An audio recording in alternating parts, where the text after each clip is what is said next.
Okay. I got it. There we go. So it should record to Kyle's cloud, so we're good. Okay.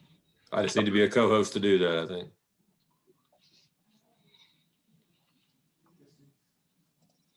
Good turnout so far. So if y'all are ready, take it away. All right. So welcome everyone. My name is Jeff Hermesch. I am the A&R Extension Educator in Decatur County, Greensburg, Indiana. So in a former career, lawn care, athletic field maintenance was what I did. So turf grass is definitely something that I'm very interested in. It's definitely a hobby, and sitting here, as John mentioned, looking at 6-7 inches of snow outside my window, I'm dreaming of those warm spring days where I can get out there and start doing some stuff to my yard, because I definitely don't enjoy looking at this stuff. So I am actually going to turn my video off just to make sure there's no audio issues during the presentation, or at least I hope. So I'm going to turn my video off, and then I will share my screen.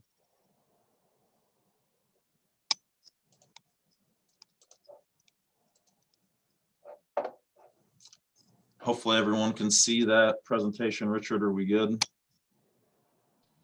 We're good, Jeff. Okay. And just like to tell everybody, if they have questions, put them in the chat box, and we'll make sure they're all get answered. So. All right, thank you. All right, so today's topic is spring lawn care tips. We're going to focus on cool season turf because that is the majority of what we're dealing with here in Indiana. If for some reason you do have a warm season lawn, we can take questions later, and maybe just, after the fact, we can discuss some things. But we are going to focus on cool season turf for this presentation. So cool season turf grass is just kind of a general reminder what you're looking at species wise. Kentucky bluegrass, perennial ryegrass, tall fescue, fine fescues. Out of those different species, Kentucky bluegrass is the only one that is a spreading grass. So that's nice just for a lawn if you've got some bare spots, or it's just thin in general. The Kentucky bluegrass will spread and thicken up quicker than the others. The ryegrass and the couple of fescues there, those are bunch type grasses. So if you are seeding an area, just know that it will take longer for those areas to fill in just based off of that bunch type instead of a spreading grass. In general, though, all of those species are recommended for Indiana lawns. They have advantages and disadvantages over each other. We'll discuss those a little bit further as we go on. If you're not sure what type of grass you have in your lawn, there is a identification tool on the Purdue Turf website, so you can always take a look at that and try to identify that.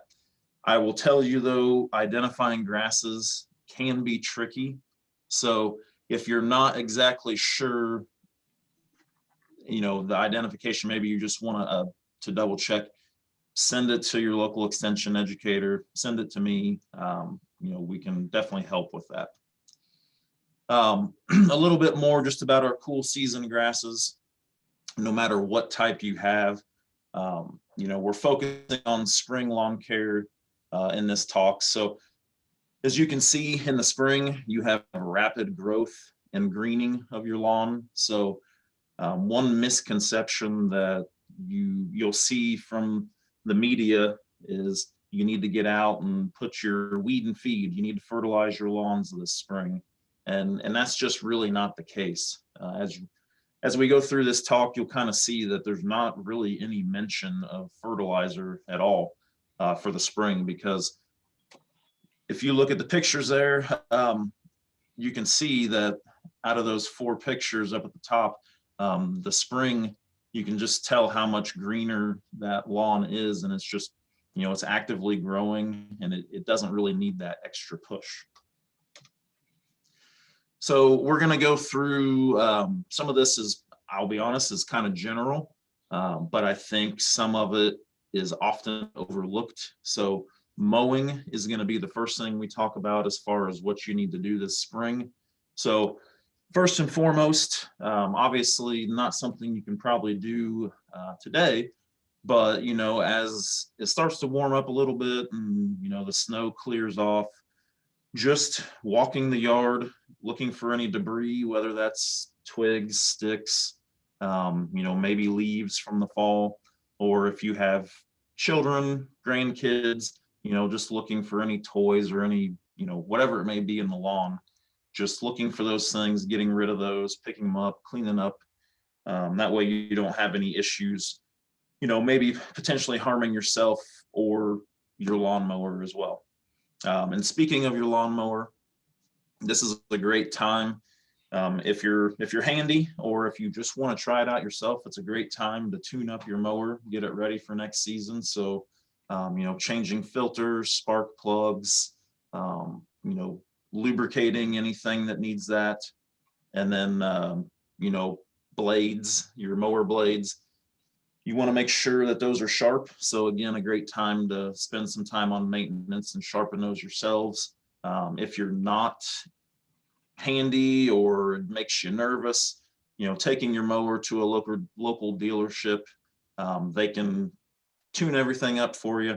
They can sharpen those blades for you as well. But those are some things that I will say often get overlooked year to year. So make sure those mower blades are sharp.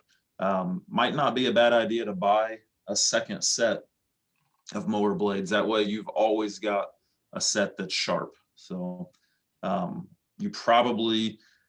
would say you probably want to have changed out your mower blades 2, 3, 4 times during the mowing season. So I know, unfortunately, there's a lot of times when I go out, people have never sharpened their mower blades when I go out and talk to them about issues with their lawn. So just make sure, it's a great time to do that.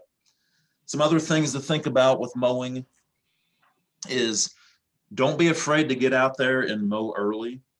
I have been out in my yard when the weather has been nice. I've actually mowed my yard at the end of February before. So, just kind of depends on Mother Nature, but don't be afraid to get out there and mow it because you're going to encourage growth. Then you're going to get rid of all that dead brown tissue on the leaf tip. And that's one thing that can be a little bit misleading is your lawn may actually be growing and you don't really realize it because all you're seeing is that dead tissue on the top. The grass is growing from the bottom. And so, going out there and just kind of, checking it out and don't be afraid to get out there earlier than later. And then we talk about mowing height. And this is probably out of most of the calls and visits that I get or visits that I make to look at lawn issues, mowing height is one of the first things that always just kind of jumps out at me. All too often people are mowing way, way too short. This is something that it's an easy fix. So what this does by mowing at 3 inches, 3.5, even up to 4 inches, that 3 to 4 inch height is going to create a much healthier lawn. It's going to crowd out your weeds.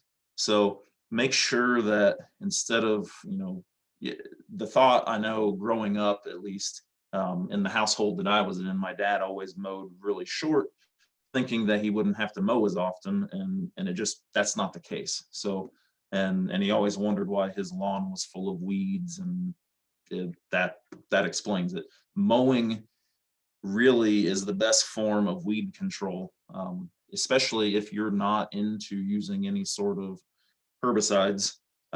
Keeping a mowing height at 3 inches or higher is going to do wonders for your weed control. Some other things about mowing. We talk about in a lot of these programs about the 1/3 rule. You don't want to take more than 1/3 of the leaf area off when you mow. So putting that into more numbers there, if you set your mower at 3 inches, when your turf gets to 4.5 inches, that's when you want to start mowing. So, you'll get the hang of it just by eyeballing it, but you could go out there and you could take a tape measure and you could measure that just to see, kind of gauge it and get an idea. But in the spring, what that means, because your grass is already just growing rapidly, is you may have to mow for every 4 to 5 days. That's gonna, once you get into the summer and even into the fall, you're probably not gonna have to mow as often, but in the spring, you definitely want to keep up with that. Issues that you might have could be that, in the spring, if we've got a lot of rain, you may not be able to get out there and mow as often. So you may break that 1/3 rule. One way to get around that would be to raise your mowing height and then kind of lower it down back to where you need to go after a few mowings. That would be one way. That way you're not taking off too much and harming the turf grass plant. You can see there that depending on what type of grass you have, Kentucky bluegrass is going to grow a little more slowly in the spring, so you may not have to mow it as often. If you have perennial ryegrass or turf type tall fescue, you may have to mow more often. I don't see as many people that bag their clippings anymore, but you still see it every once in a while. So my suggestion is to always return the clippings to your lawn. I have a mulching kit on my mower. I love it, but it's not necessary. It's not necessary. I think it helps, but I've never picked up my clippings. I always let them lay. Basically, you're giving your soil, you're giving those plants free nitrogen. So if you want to get rid of your weeds, you need nitrogen fertilizer to do that. That's part of a good program. So returning those clippings will give you some free nitrogen. The other thing with catching clippings, in my opinion, is it's more time consuming, more effort, and it's just a pain. Some people will collect them and put them in their compost piles, which I'm okay with. Just note that if you're using any sort of herbicides, that could be something that stays in that compost, and then you've got other issues when you're using it with other plants. As I already mentioned, mow when the grass is dry. Unfortunately, in my neighborhood, I saw it all too often. People will go out there and mow and they've got water flying up around them. So it's not good for the plants themselves, and you're creating more compaction and drainage issues by doing that. So mow when it's dry. And then the other thing is, I have a striping kit that is on my lawnmower. It's not necessary. I love it just because I like to make my yard look fancy. The mowing pattern, though, for me, almost kind of gives me an idea, though, on a week-to-week basis. Okay, which direction did I mow last? So you want to make sure that you switch up your mowing pattern. That way you're distributing the wear and tear on the plants, and also not creating compaction by mowing in the same direction each and every time. So even if you mow in 2 directions, you put in that checkerboard pattern. While that looks nice, you might want to consider mowing a couple other directions as well, just to, like I said, distribute that wear. So in general, mowing is going to be a lot of your time in the spring. It is important. Make sure you're doing it right and follow those tips. So we'll kind of move on, change gears here. Jeff, Yes. you've got one question. What if Okay. you have a lot of clippings that clump up? Do they need to be raked off, or can you leave them? Yeah. So if you, and that happens all too often in the spring, if you're mowing and it's wet and it does clump up, my suggestion would be, if you've got a leaf rake, if it's not too bad, get a leaf rake out there and just kind of spread them around. If you've got a leaf blower or something like that, that'll do it as well. Because if you let those clumps lie there, it will cause some harm to the turf underneath. So try to spread them out. But I also understand there are times that like that you may need to collect those clippings if you've got a lot of clumps laying around, and that's quite all right, but I would definitely spread them around. Any other questions? That's it at the moment. Okay. All right. So crabgrass is probably turf weed enemy number one when we are talking about spring lawn care. So to be able to identify that, there's two different types of crabgrass. You've got large crabgrass and you have smooth crabgrass. And basically they look exactly the same. Treating them, getting rid of them, preventing them, that's all going to be the same. The only difference between the two, as you can see here, this is large crabgrass, is it's hairy, has hairy stems, hairy leaves. Smooth crabgrass is going to look exactly the same. It just lacks the hairs. So again, it's one of those things that once you recognize it, you can identify it pretty easily, pretty quickly. But if you have questions, you can always reach out to me or your local extension educator. So as far as crabgrass control, the control is most effective when you're using a granular pre-emergent herbicide. You want to do that in the spring before the conditions get right, before those crabgrass weed seeds actually germinate. If you have, if you're putting other cultural practices into place, like mowing correctly, you're on a fertilizer program, if you can irrigate, that's great. I know that's not always the case with home lawns, but doing that, aerifying your lawn, things like which we'll talk about later. If you're putting in all those cultural practices, then you're going to prevent most of your crabgrass infestation. But crabgrass puts out a lot of weed seeds, so definitely something that you're probably, if you haven't started to control that, you're going to have, a few years where you're really going to have to put that out. But honestly, most homeowners that are wanting to get rid of that put out some form of crabgrass pre-emergent each and every year. So if you look at the picture on the right, you can see the different dates of when crabgrass generally germinates in Indiana. And obviously you have earlier dates in April in the South and then later up in the northern part of the state. So you can kind of gauge when you should apply your herbicide. You need to do that at least 2 weeks before those dates. Honestly, I think once the calendar hits March 1st, you can go out and you can apply your crabgrass preventer. It's going to last, it's going to work. And some people will actually, depending on how bad of an infestation you've had, what your history is in your lawn, some people will split their application and do one in March, and then they'll do another one in late April, early May as well. If for some reason you miss that pre-emergent window and the crabgrass is already germinated, then you can go out there with post-emergent herbicides. There's a few out there. Dimension is one of those, that's trade name. Dithiopyr is the actual active ingredient. You can use that for a pre-emergent herbicide, and you can also use it as a post. So the only issue that you have with Dimension, with Dithiopyr, is that once the crabgrass gets to, it grows in stages, and this is something you could look up and look at some Google images or whatever it may be. But once it gets to the 2-tiller stage, Dithiopyr really doesn't work very well. So once it gets, fairly large, after that 2-tiller stage, you're going to have issues.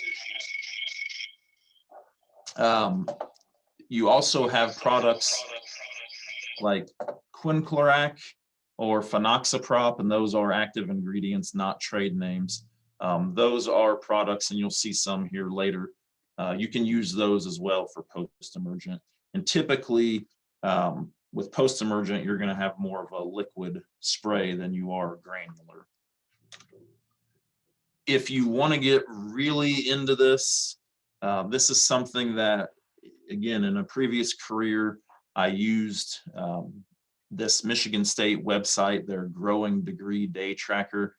We use this quite often working in, athletic maintenance, field maintenance, and professional lawn care.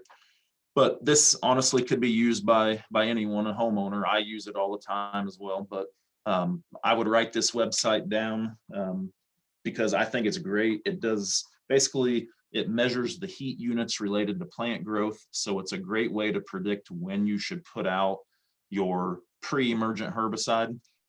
If you look at the screenshot there of the website, you can see to the right, it's clicked on the crabgrass pre-emergent, but there's also spring broadleaf. There's stuff about Japanese beetles on there as well. So you've got some options on there, but basically what that will do, you put your zip code in there, and then say you want to know when to put out crabgrass preventer. You put your zip code in, submit that, and then it'll tell you on the bottom there, you know, kind of color coded if it's too early, if it's the optimum time to go out and do it, if it's too late, things like that. So I think it's a great way. You can always just go out in March and put it down and you'll be fine. But if you want to try to optimize when to do that, this is a great way to do it. So as far as the pre-emergent herbicides that you're going to use for crabgrass control, basically what those do is they put down a chemical barrier and they're going to prevent the emergence of crabgrass from the soil. That crabgrass will germinate in the barrier, but it's in that chemical barrier and it's not going to do anything beyond that. So if you do aerify your lawn, which if you don't know what that is, basically you're poking holes in the yard, you're either pulling cores or you're just poking holes in. I would definitely suggest it. We'll talk about it later.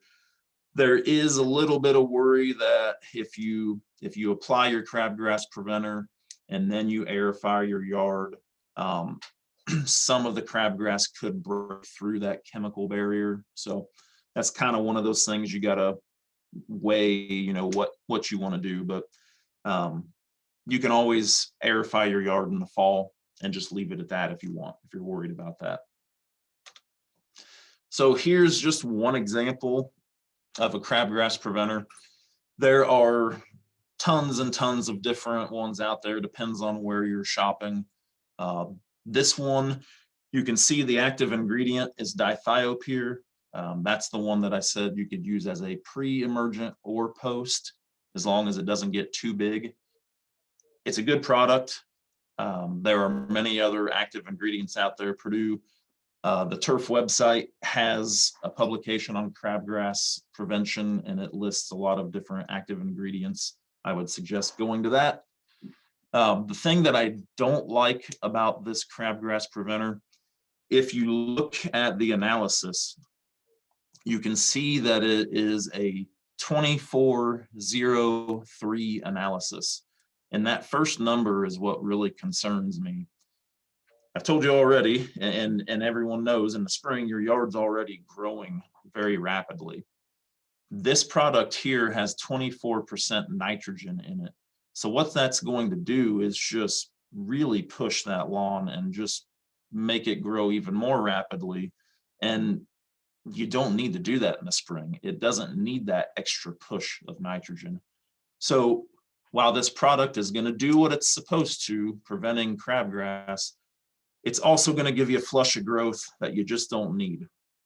So my suggestion, if you can find it, and it's going to depend on where you shop, I would find a product that has 0 nitrogen in it. That might be impossible. So if you can find something that has a very low number of percentage of nitrogen, that's what I would go for. Here is a product. This is an all-in-one. It's a lawn weed and crabgrass killer. This is a liquid. You can see it's got a few active ingredients in here. The active ingredient that's going to kill crabgrass is quinclorac.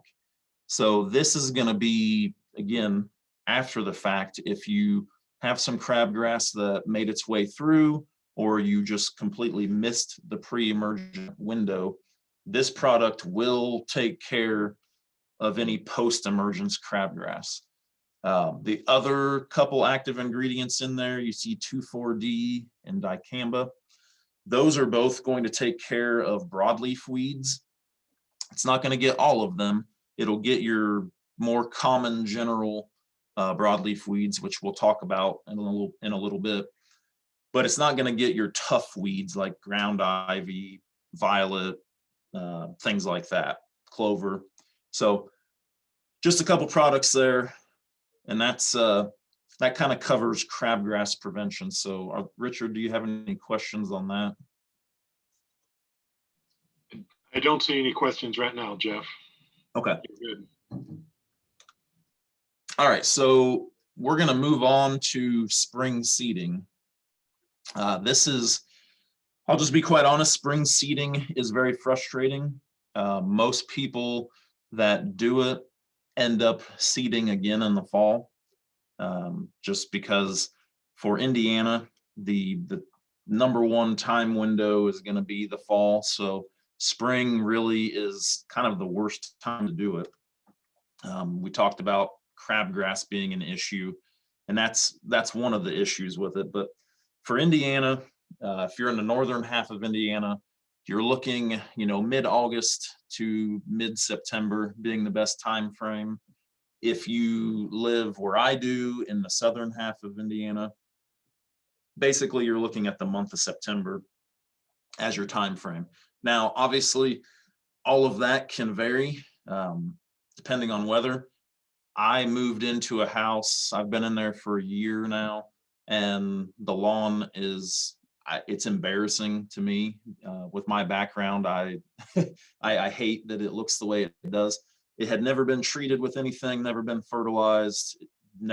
Just absolutely nothing. So we could do a field trip and find every weed possible in my lawn at this point. So my idea last fall was to reseed the lawn. What I really wanted to do was kill it all off and start over, but it just wasn't something that I could do, or budget wise and things like that. So I decided I was going to reseed it. Well, my time frame of September was put to the test because Mother Nature just didn't cooperate, and we had, I don't know if we had any rain here in Greensburg during the month of September. So I got it seeded at the end of September, and we had a little bit of rain in October, but I can tell where some of it's popped up and germinated, but we'll see what happens this spring. Hopefully, that seed just kind of laid there over the winter, and I'm hoping that it'll take. So we'll see. But if you absolutely have to seed your lawn, maybe it's just a few spots, maybe it's thin and you want to overseed it, maybe you're starting from scratch, maybe you have new construction. The issues that you're going to have with the spring seeding, like we talked about, is crabgrass. If you put down crabgrass preventer, chances are, if you're not sure what the active ingredient is, basically you're going to prevent your lawn seed from germinating along with the crabgrass. So that's issue #1. Issue #2 is that our soil temperatures here in Indiana are going to take a while to increase. So it's going to take a while for your lawn seed to actually germinate and grow. The other thing too is once it does germinate, it's very young, it's very immature, and then all of a sudden summer hits, we have high temperatures, humidity, possibly, drought type situations, and basically those young plants can't handle that summer. So ideally do it in the fall. I'll be honest, mine kind of turned into a mix of seeding it in the fall and then doing what we call a dormant seeding. So that is something that you could do now. I wouldn't recommend it with snow cover, but basically the months of December, January, or February, you could go out and you could put seed down in your lawn. It's not going to do anything other than with the freezing and thawing of our soil. Basically, it's going to create cracks, and those seeds are going to go into the soil. You'll have good seed to soil contact. And then once our temperatures start to increase here in the spring, those seedlings will, or those seeds will germinate and have a head start on the spring. So it's our second best window. Again, if you're going to throw seed out in April or May, good luck, and you'll probably be doing it again in the fall, if I had to guess. As far as what you should pick for your lawn, this is something that you really should take some time and look at seed labels and study those. And again, if you have questions, you can always reach out to me or other, extension educators. But you kind of need to take a walk around your lawn and see if you have areas that are full sun, areas that have shade, because that is going to make a difference. The picture here that you see, this is a house that I lived in a few years ago, and I completely killed my lawn off because it was neglected and was terrible and had every weed, just kind of like where I am now. So I killed it off and I started over. But when I went to select my turf grass species, I ended up selecting a few based off of kind of the shade. So the backyard, which is mostly what you see in the picture, was pretty much full sun. So what I put there was a mix of turf type tall fescue and Kentucky bluegrass. Basically 90% turf type tall fescue, 10% bluegrass. Worked well. It within 6 weeks, this is what the yard looked like from bare soil, and looked really great. Now, what you don't see, if you closer to the house, it was surrounded by a wooded area. So those honestly were probably, I wouldn't even know if I'd call it partial shade over there. But what I put was 100% fine fescue over there. Fine fescue, which if you look at labels, it'll say creeping red fescue or chewings red fescue. Those will work. I'm not going to say great in shade, but those are going to be your best options. So fine fescue is what I would use in shade. Just know that if you have too much shade, there's not going to be a grass out there that does well. So you may think of other options besides grass. The other thing you can see, and I put this in here just, because it can happen if you have something, maybe you have new construction and you've missed the time window to seed in the fall. You could put annual ryegrass out as a temporary cover, but that's one of those that I hesitate even putting that in there. I don't love that option, but sometimes I know a muddy mess, you want to get that covered up somehow. So that is an option. But as far as if you have full sun or mostly full sun, you can't go wrong with Kentucky bluegrass, turf type tall fescue, a combination of both. You see the one bullet point there, the third one down, that has perennial ryegrass in it. It has its place, but perennial ryegrass will end up getting more diseases than any of the other options, and it's not as drought tolerant. So I don't love it in a lawn, but it germinates quicker than any of the others. It will give you cover. You'll see it within a week. This slide kind of goes through that stuff. So if you're going with a turf type tall fescue, which I would say anymore, that's the type of grass that I usually tell people, depending on how much shade they have, but turf type tall fescue is usually what I end up recommending. Now, if you have an older lawn, chances are you might have tall fescue, and tall fescue has a really wide blade and it's real clumpy. And to me, the old type of tall fescue, which if you go to a store and are looking for lawn seed, you're going to find it everywhere. It's going to say Kentucky 31, and it's going to be really cheap, and it's going to be real tempting to buy. but you don't want to buy it because it's the old type of tall fescue that is clumpy and really wide blades, and it doesn't look good in a lawn. So you want to avoid that. But the newer type of turf type tall fescue has a thinner blade. It's still a bunch type grass, but it resembles Kentucky bluegrass just in looks. So I like the turf type tall fescue because it does have more disease and drought tolerance than any of the others. So that's typically what I recommend. But again, it depends on individual lawns. Again, the fine fescues, I mentioned chewings and creeping red. Those are going to do better in your shaded areas. So again, you may have to buy a couple different bags of seed depending on what your lawn looks like. And as I mentioned, ryegrass, it will get every fungal disease out there. So you may end up losing it.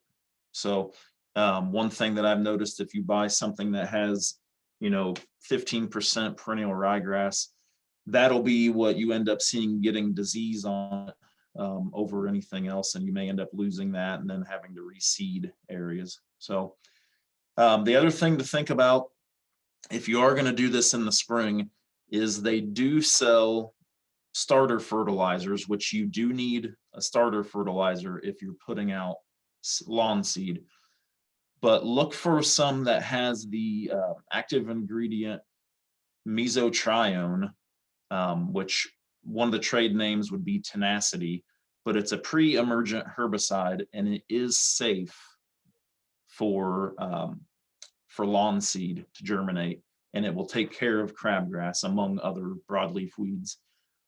The other active ingredient that you could use with seeding a lawn in the spring and trying to take care of crabgrass would be a crabgrass preventer with the active ingredient Siduron, which is Siduron.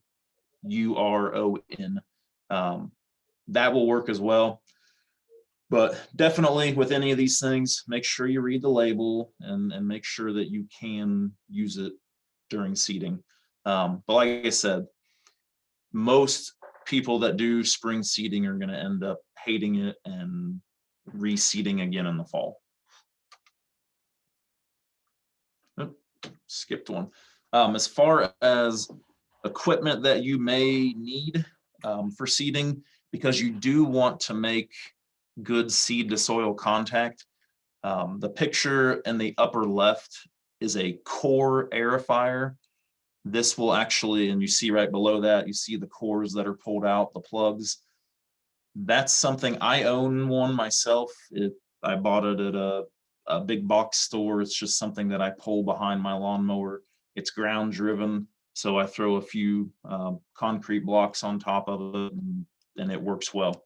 You can rent those from tool rental places as well if you don't have the room or don't want to buy one.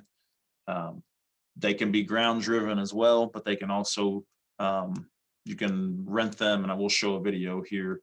I think maybe the next, or maybe that might be later on, of one that I've used before, probably more of a professional type, but some that is an option that are motor driven. The picture in the top right is a power rake. You can see the mess that it makes. If you use a power rake, which I'm all for that, again, it's going to make good seed to soil contact. It's going to put some slits in the ground, but you need to rake up all of that debris once you use that, because if you don't, then your seed is just going to lay there on top of all that debris, and it's never going to make it to the soil. So a couple options there. The other thing, which I don't have a picture of, but it's very similar to the power rake. It's called a slit seeder. That is something, again, it literally puts slits in the soil, and then has a bucket, I would imagine, in the front. The one that I used not long ago was in the front. You put your lawn seed in there, and then it just drops it right into those slits. Again, works pretty well, but it's not necessary. There are other options. Any questions? Yeah, Jeff, we're going to go back to crabgrass. If you know you had a crabgrass breakout last summer. Should you plan on using both pre and post, or will pre, if you do a good job with pre, will that take care of it? If you do a good job with your pre-emergent and you get it down, in that March timeframe, that should take care of most of it. And again, with any of those products, there could be some issues where you have some that pop up for some reason or not. But the nice thing is, if you do a good job with your pre-emergent, then you could literally go around and just spot spray with your post-emergent and not have to put a blanket coverage over your entire lawn. So just because you had a big breakout last year doesn't mean you'd have to do pre and post. Just make sure the timing is right and you get good coverage with that pre, and I think you'll be all right. Okay, that's all of our questions for right now. Okay. So moving on, we'll talk about broadleaf weeds. Again, this is whether we're talking spring or fall, those are going to be, you'll see as we talk about this, both good times to go out and treat for broadleaf weeds. But again, I will say, if you mow at the right height, 3 to 4 inches, and you mow often, as often as it needs it, you're not stressing the plants out, and you get on a good nitrogen fertilizer program, your use of chemicals, maybe not year 1, maybe not year 2, but over time, you won't, I'm not going to say you can completely get rid of those chemicals, but you won't have to use much. And if you are okay with a lawn that has the occasional weed, just mowing and fertilizing is going to take care of most of your weed pressure. So you can see here on this slide, you got a few, there's all kinds of weeds out there, again, that I could take you to my house and show you about every one there possibly is. But you've got, just starting up there at the top left, dandelion, moving across, you've got ground ivy, and then plantain. You've got wild violet in the bottom left, white clover in the middle, and then purple dead nettle there in the bottom right. You probably have seen these in your lawn. Some of them are easier to control. Some of them are more difficult. The clover, ground ivy, and violet are 3 of our really tough to control weeds. And I'll be honest, the plantain is one that I've had issues with in the past as well. So I spoke on this. If you manage a healthy turf, you do the mowing and the nitrogen fertilizer, and if you have irrigation, it's a huge advantage. But I know that's not always going to be the case. But if you're doing those things and having a healthy turf, then a lot of times you won't have to deal with these broadleaf weeds. But if you do, you definitely want to make sure that you can identify what that weed actually is. And again, if you don't know, you can definitely send in samples, whether that's in person or pictures to your local extension office. You can also, I go out and visit homes all the time and look at this stuff and identify. So, extension educators can do that as well. But identifying the weed species and then knowing what its life cycle is very important. So we'll talk about life cycles here on the next slide. But basically, for most of your common weeds, you're going to use a 3-way mix. The active ingredients are going to be 2,4-D, mecaprop, and dicamba. If you go to any big box store, nursery, garden center, whatever it may be, a lot of times you'll see the brand name Trimec. There are a lot of other brand names out there, obviously, but Trimec is just one of the more popular ones. That's going to take care of your more common weeds.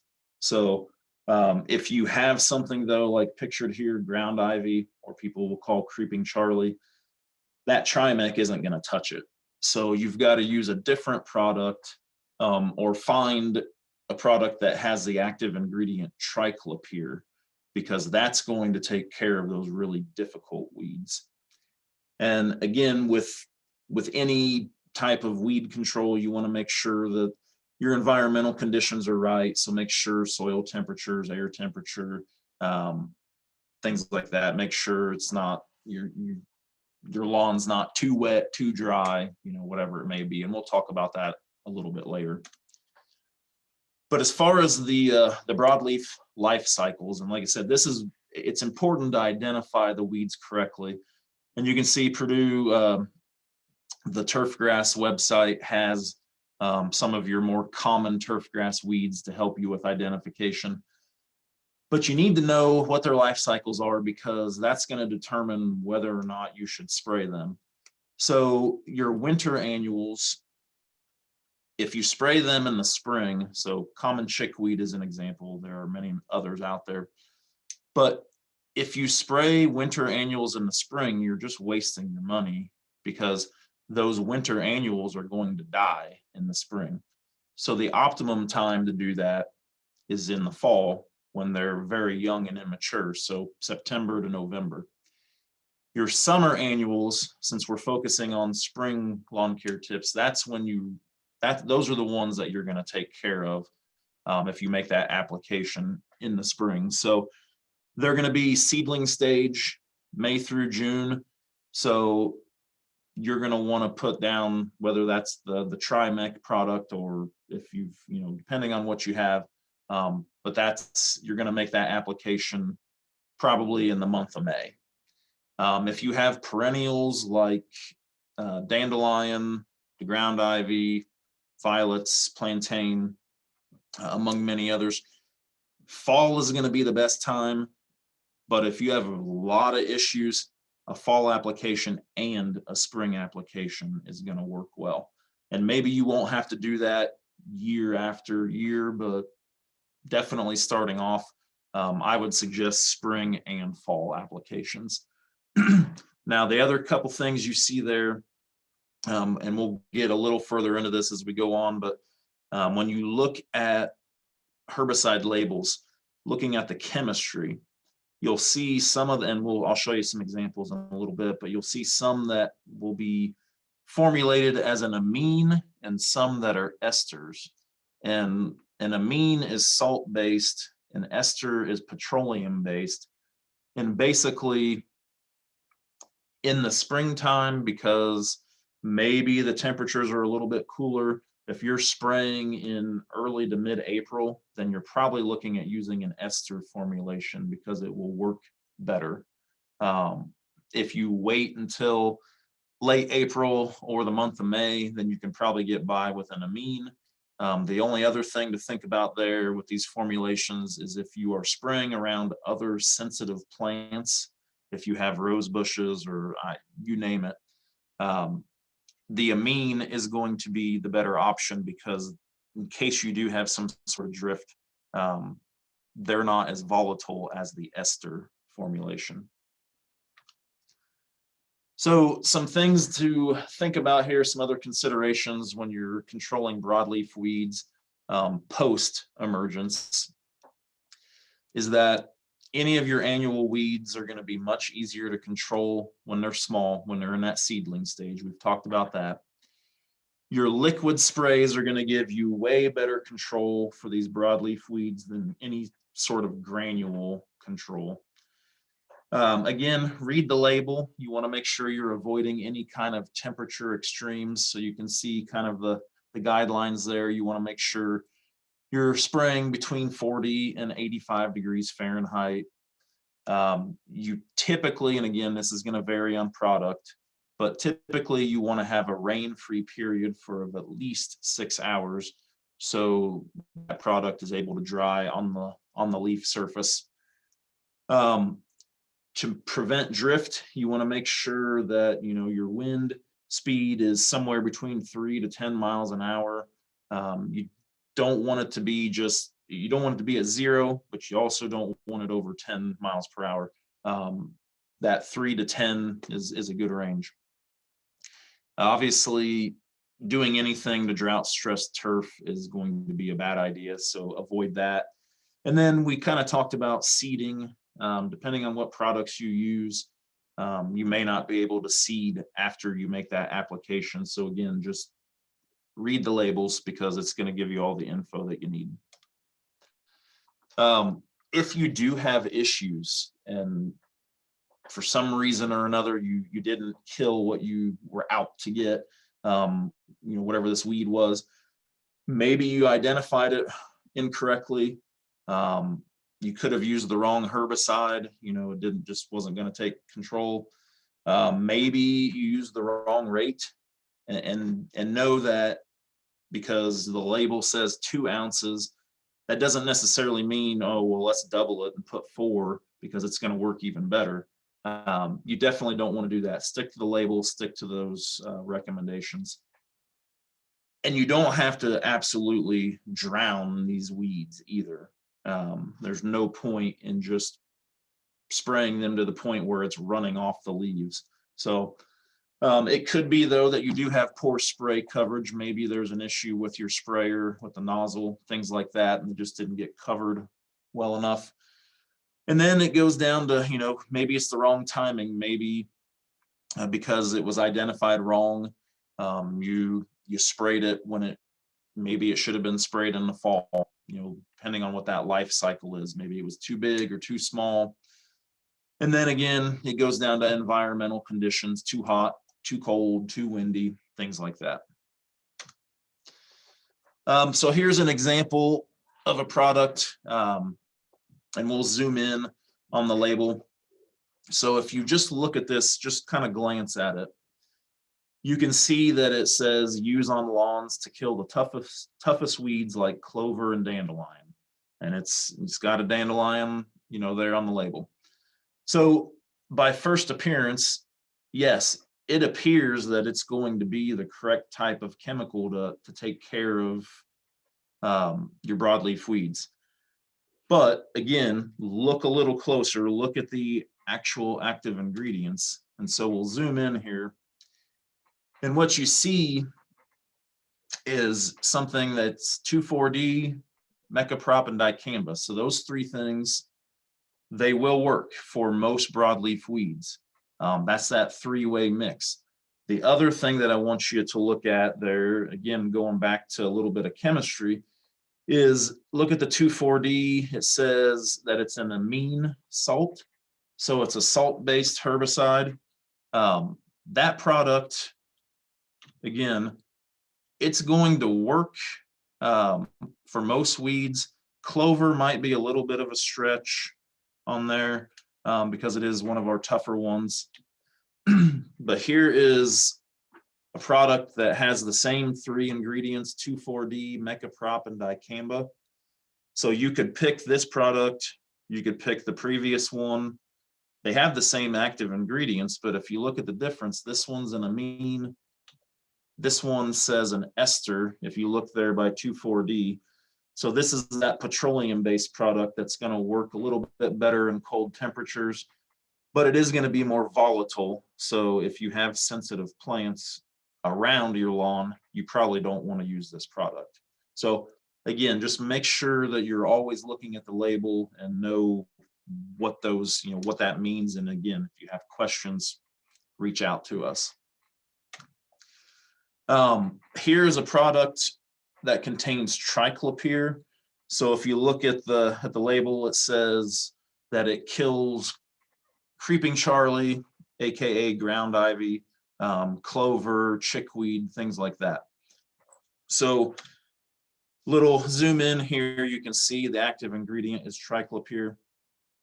This product will work great for your tougher to control weeds. So again, make sure you identify your weeds correctly, know what you have before you go out and just spray them. So, and speaking of that, make sure that you do know what you have, because this here was supposed to be Trimec to kill broadleaf weeds, but they ended up putting Roundup in it and they killed most of the yard.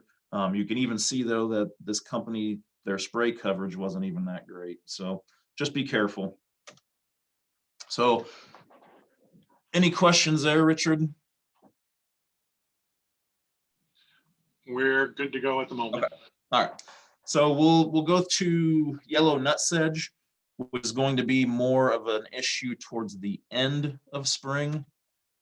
So basically there are annual and perennial sedges. The one that we deal with most often is yellow nutsedge. Typically it's going to establish from a tuber and not from seed. So we're going to focus just on the yellow nutsedge. Identification of this is honestly, it's pretty easy. It is one that looks, I mean, it does look like a grass in your yard, but if you get down and actually look at it, it does have a triangular stem. You look at that compared to your grass stems to the right, and you can definitely tell a difference.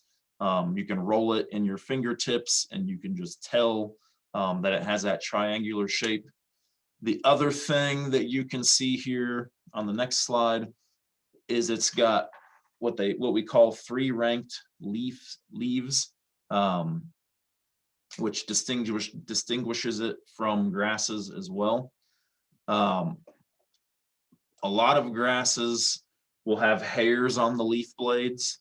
Yellow nutsedge does not, so that's another way to tell, but definitely that triangular stem and just feeling it with your fingertips is going to be the #1 giveaway.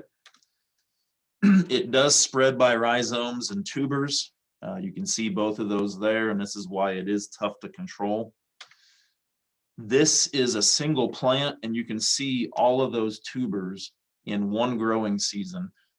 And you don't see those because they're in the ground, and that's why they are just absolutely a nightmare to control. And know that you're never going to control yellow nutsedge in one season. So as far as its life cycle, you're looking at April to May for emergence. June is when it's going to grow. That June to July timeframe is when you're actually going to control it. So again, you're talking late spring, early summer. In the fall, the frost is going to kill the top, but it's not going to touch the tubers, and so this is why they'll overwinter and they just keep coming back year after year. Where you'll find them in wet habitats.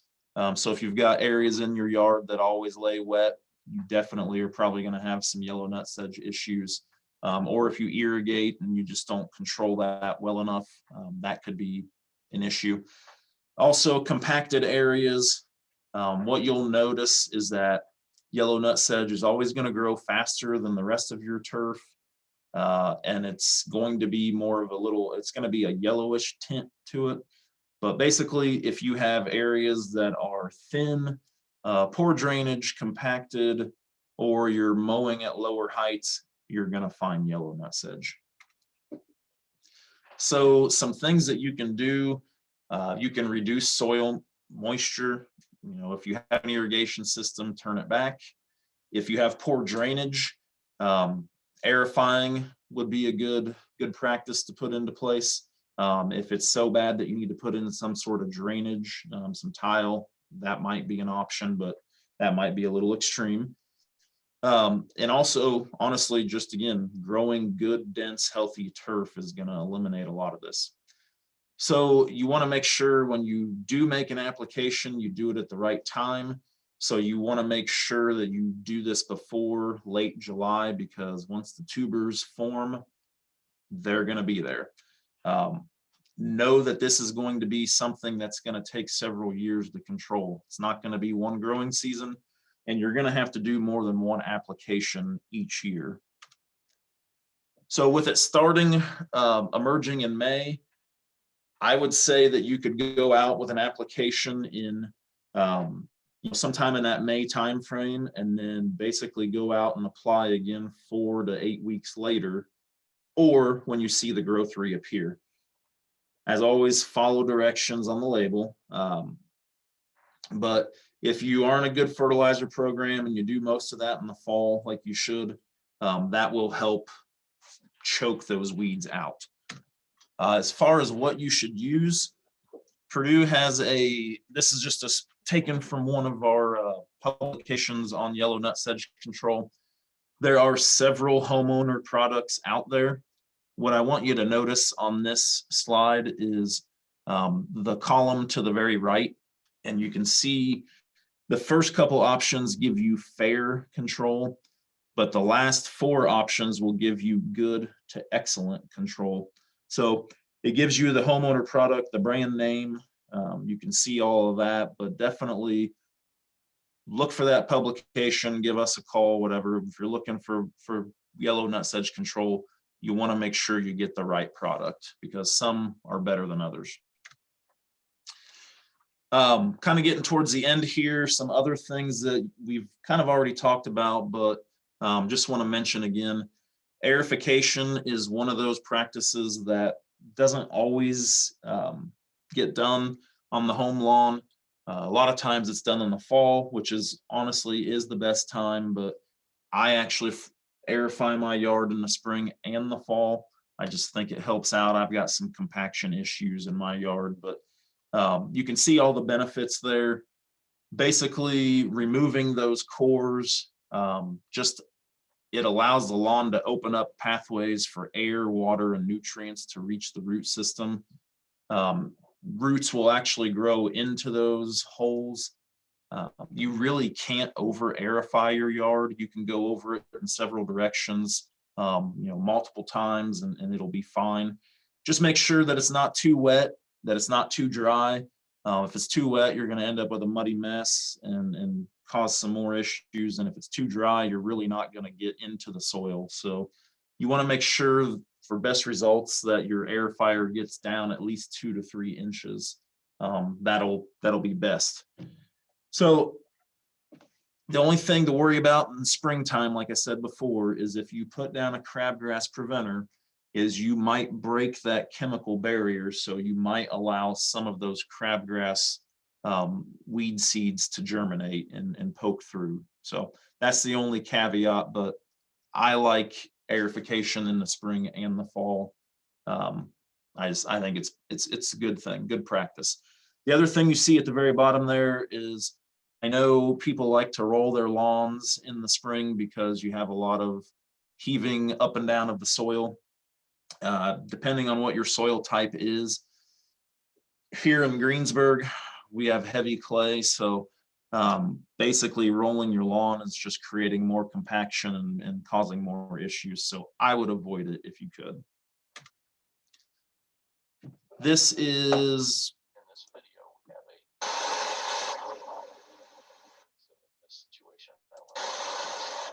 just wanted to show you this real quick. You can rent machines. You can rent machines like this if you choose, but like I said, mine is just something that's ground driven, hooks up to the back of my mower.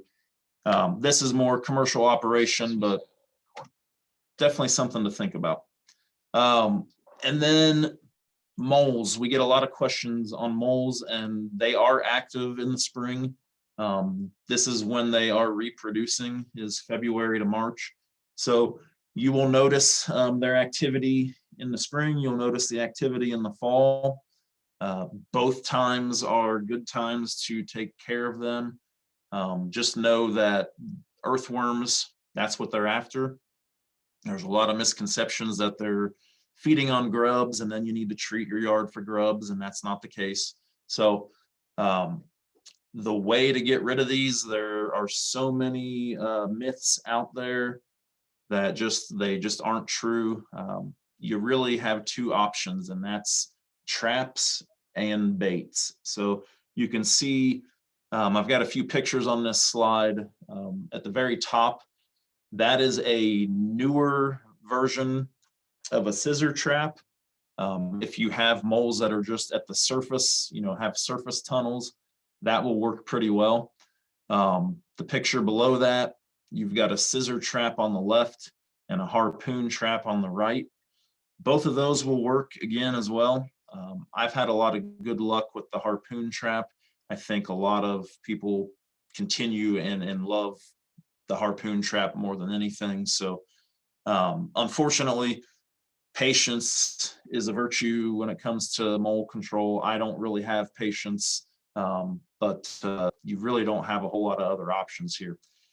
the very bottom, though, you can see there is some different, and this is just one example of many, but there are basically earthworm baits that you can put into those surface tunnels. Now, you want to make sure that you use gloves, because if they smell your scent, they're not going to go after it. But you can, if you want to save a little bit of money, you can cut those in half and put them in a few different spots, but they will eat those. They are poisonous. They will take care of your issue. But if you have pets at home, I caution, putting those in there, because if they dig, that can definitely be an issue. So with that, I'm just going to kind of end on some different resources that you can go to. The Purdue Turf website is one of those. They have a lot of different publications. If you look at the resources there at the top, you can click on that, and they've got a lot of homeowner resources. If you are into apps, they have the Turf Doctor app. I think it's a couple bucks. I find it very useful, use it quite often. So Purdue has a lot of other apps out there as well when it comes to lawn care, gardens, trees, things like that. So that's another option. Purdue Turf Tips, that is again coming from the turf department up on campus. I will say that probably hasn't been updated as much lately as it was in the past, but the information that is there is still good information. And then a couple other options. If you've ever bought anything from the Purdue Education store, you can look that up. But to the right is a poster that you could purchase. It has turf grass weeds on there and helps you identify them. The smaller picture there in the middle is more, I would say, for professionals, but definitely could be used by a homeowner. But it's all about turf grass weed control and has a ton of information in it. It also has pictures of weeds and things like that, and gives herbicide recommendations, but those are a couple other options as well. And just to give credit where credit is due, this presentation kind of was pieced together from John Orrick with our Purdue Extension Master Gardeners and Dr. Aaron Patton up on campus, along with some stuff that I've thrown in there as well. So with that, I'm going to stop sharing and we will take any remaining questions. Okay, Jeff, there's no questions in the chat box, but does anybody on the call have any questions for Jeff about turf grass issues?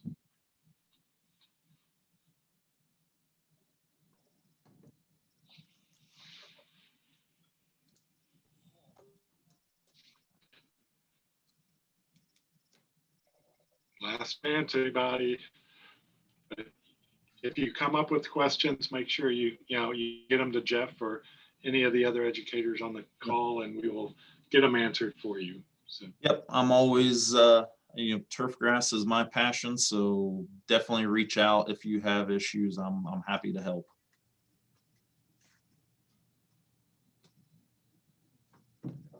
With that, John, do you have any comments about upcoming webinars or anything? Yeah, so thanks everyone, and Jeff, as always, good work with the lawn lesson here today. Our next lesson will be 2 weeks from today, same time.